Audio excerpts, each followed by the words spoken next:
Nandito nga kami ni Baby Motuin sa palengke. Meron daw kasi ditong libreng prutas. Kaya rumekta na nga ako dito sa pwesto ni Ate Carol. Kaya tinanong ko na nga dito si Kuya kung nasan si Ate Carol. Kaya, Ate Carol. Nagulat nga dito sa akin si Kuya, akala niya artista.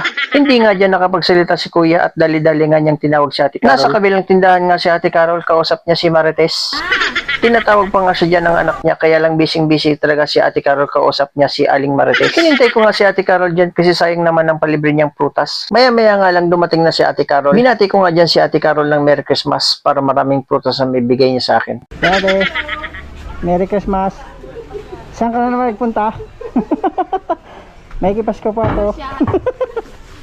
Sabi nga sa akin ni Ate Carol, mamili na ako kung anong gusto kong prutas. Kaya dali-dali na nga akong kumuha ng paborito kong prutas. Kaya kung gusto niyong bumili, dito na kayo bumili kay Ate Carol. Presko ang prutas dito at mura na. Marami nga kayong diyang pagpipili ang prutas kay Ate Carol. Sabi nga dyan sa akin ni Ate Carol, napanood daw niya ang vlog ko dyan sa palengke. Maganda dito mamili kay Ate Carol kasi kapag marami kang bibilhin, merong pang freebies. Tinanong ko nga dyan si Ate Carol kung anong pagkakaiba nitong dalawang apple. Ate, ano pagkakaiba siya Ate Carol ho? Tsaka yun ho? Ini malamut. American apple, tapos ito Ah. Fuji. So pag kinawa mo ini, parang nasa Amerika.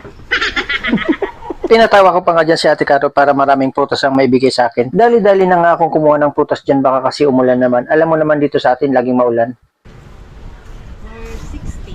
For 60. 460. Ang dami pa naman prutas na kinuha ko, akala ko pa naman libre. Wala nang gusto mo na free na saro. Okay lang pala kasi may free na, may discount pa. Bakit kaya alam ni Ate Carol na paborito ko ang mangga? Kaya yun na lang binigay niya sa aking freebies. Tinawag kasi ako dito na pogi eh. Kaya napabili ako. Thank you. Sige po kaya. Dali-dali na nga ako dyan umalis kasi naghihintay na si Baby Motuin. Naiinip na siguro siya.